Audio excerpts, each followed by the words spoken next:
Assalamualaikum warahmatullahi wabarakatuh. Perkenalkan, nama saya Muhammad Fauzan dengan NIM 210200023. Di dalam video kali ini saya akan memberikan jawaban saya tentang ujian tengah semester pendidikan Pancasila.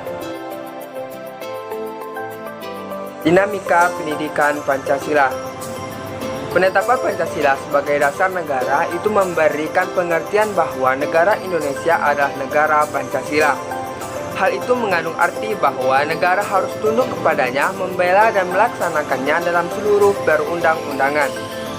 Penetapan Pancasila sebagai dasar negara tidak hanya menghapuskan perbedaan, tetapi merangkum semuanya dalam satu emperis khas Indonesia yang dinyatakan dalam Sloka Bhinneka Tunggal Ika. Maka Pancasila sebagai intelligent choice karena mengatasi keanekaragaman dalam masyarakat Indonesia dengan tetap toleran terhadap adanya perbedaan. Mengenai hal itu, Kirti Dipoyudo menjelaskan bahwa negara Pancasila adalah suatu negara yang didirikan, dipertahankan dan dikembangkan dengan tujuan untuk melindungi dan mengembangkan martabat dan hak asasi semua warga Indonesia agar masing-masing dapat layak hidup lahir dan batin sebagai manusia, mengembangkan dirinya dan mewujudkan kesejahteraan batin selengkap mungkin. Memajukan kesejahteraan umum, yaitu kesejahteraan lahir batin seluruh rakyat dan mencerdaskan kehidupan bangsa. Tantangan Pancasila.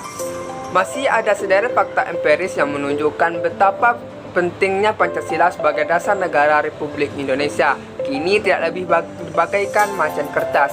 Nilai-nilai ekonomi kerakyatan misalnya sudah mulai ditinggalkan pelan-pelan digantikan dengan sistem ekonomi pro kapital.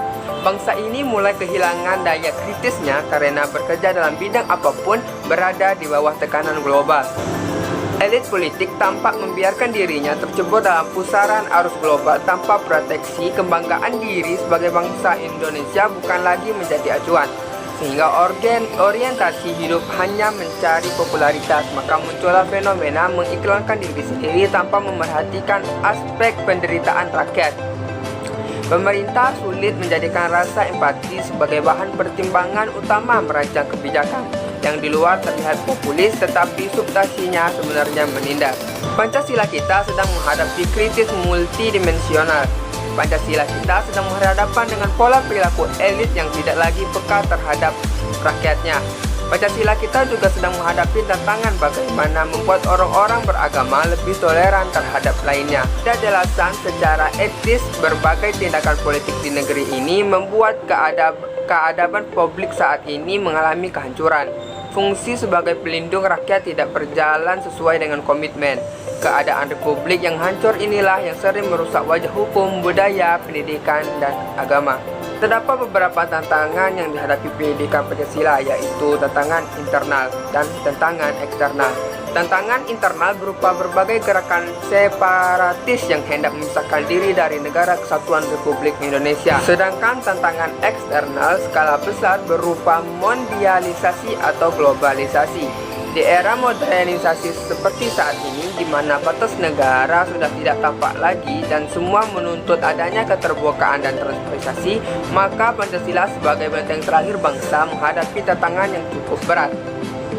Satu tantangan terbesar yang perlu dijawab bangsa yang besar ini adalah khususnya pemegang kekuasaan, yaitu menjawab tantangan atas lemahnya kesejahteraan rakyat dan penegakan keadilan.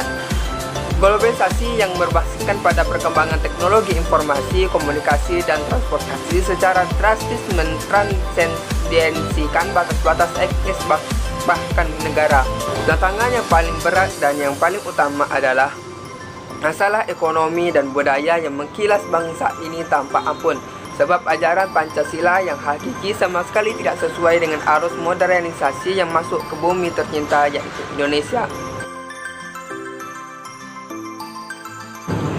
Sebagai pandangan hidup, Pancasila mempunyai 3 fungsi pokok dalam kehidupan bernegara, yaitu yang pertama, mempererat bangsa Indonesia, memelihara dan mengukuhkan persatuan dan kesatuan. Fungsi ini amat penting bagi Indonesia karena Pancasila tidak hanya merupakan ide-ide atau perenungan saja. Pancasila dari nilai-nilai yang dimiliki oleh bangsa Indonesia pada hakikatnya dirumuskan untuk seluruh lapisan serta unsur-unsur bangsa dan negara Indonesia. 2. Membimbing dan mengarahkan bangsa menuju tujuannya. Pancasila memberi cita-cita bangsa Indonesia sekaligus menjadi sumber motivasi dan tekad perjuangan mencapai cita-cita, menggerakkan bangsa, melaksanakan pembangunan nasional sebagai pengalaman Pancasila. Yang ketiga adalah menyoroti kenyataan yang ada dan mengkritisi upaya perwujudan cita-cita yang terkandung di dalam Pancasila. Pancasila menjadi ukuran untuk melakukan kritik mengenai keadaan bangsa dan negara Indonesia. 1. Sumber historis Pancasila sebagai sistem filsafat. Yang pertama, sila ketuhanan yang Maha Esa. Dari sejak zaman dahulu hingga sekarang, hidup masyarakat Indonesia selalu terpengaruh dengan ajaran agama. Contohnya pada abad ke-4, masyarakat terpengaruh dengan agama Kristen, lalu pada abad ke-7, masyarakat terpengaruh dengan agama Islam, lalu pada abad ke-14 pengaruh terhadap agama Hindu dan Buddha. Namun sekarang pada masa saat ini masyarakat Indonesia telah menganut ajaran agama mereka masing-masing.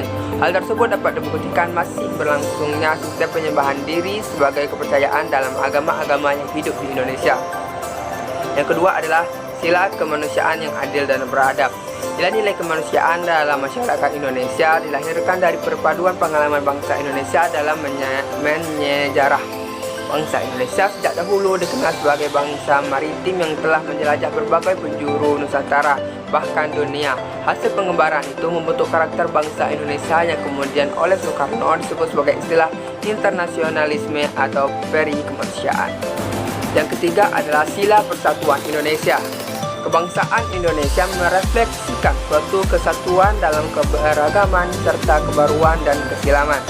Indonesia adalah bangsa majemuk paripurna yang menakjubkan karena kemajemukan sosial, kultural, dan teritorial dapat menyatu dalam satu komunitas politik kebangsaan Indonesia. Yang keempat adalah sila kerakyatan yang dipimpin oleh hikmat kebijaksanaan dalam permusyawaratan perwakilan.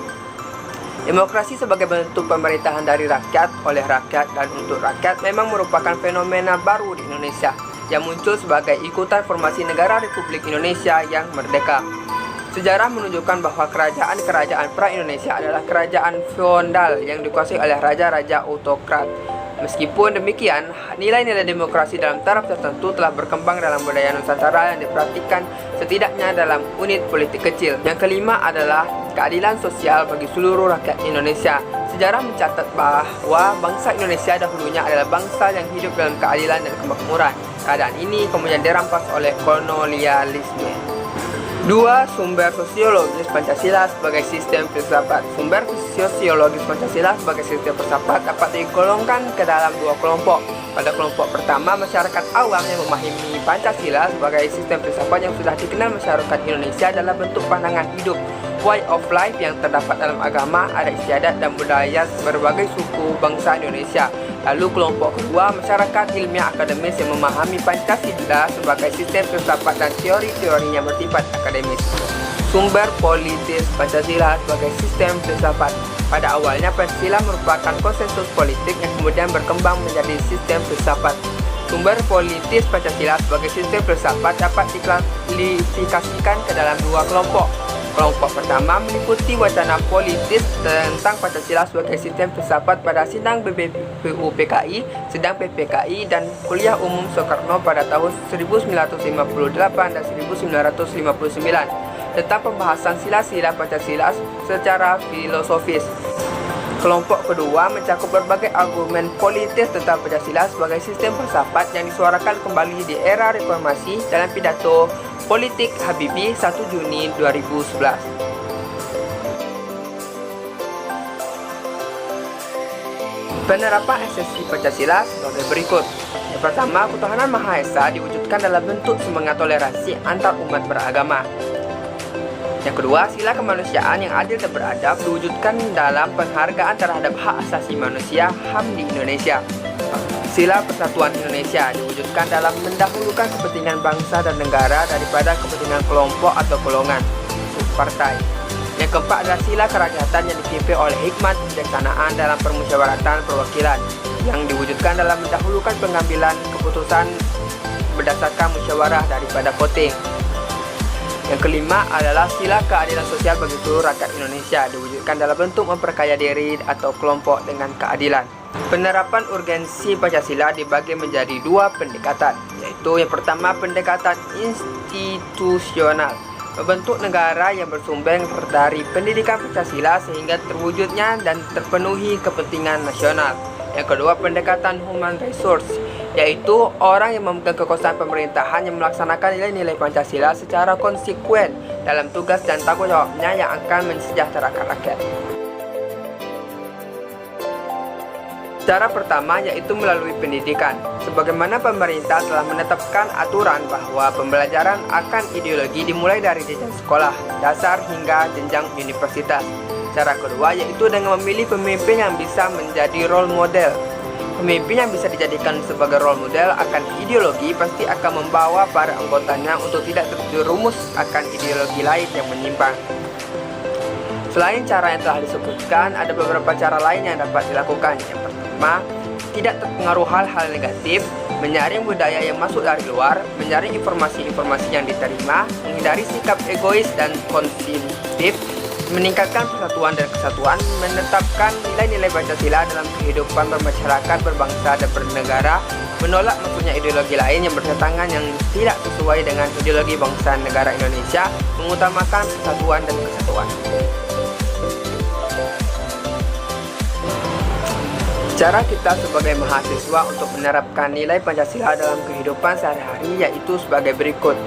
Pancasila percaya dan takwa kepada Tuhan Yang Maha Esa sesuai dengan agama dan kepercayaannya masing-masing, saling menghormati antara pemeluk agama yang berbeda dan tidak memaksakan suatu ajaran agama terhadap ajaran yang lain.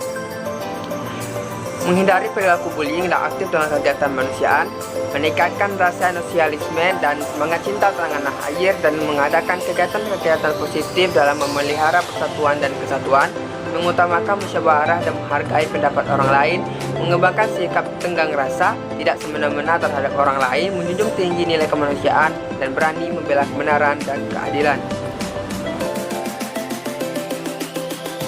Hakikatnya, Pancasila masih relevan di era globalisasi karena sejatinya Pancasila merupakan ideologi terbuka yang senantiasa mengikuti perkembangan zaman. Dalam artian, Pancasila mampu bertahan pada dinamika masyarakat tanpa meninggalkan nilai atau norma fundamentalnya.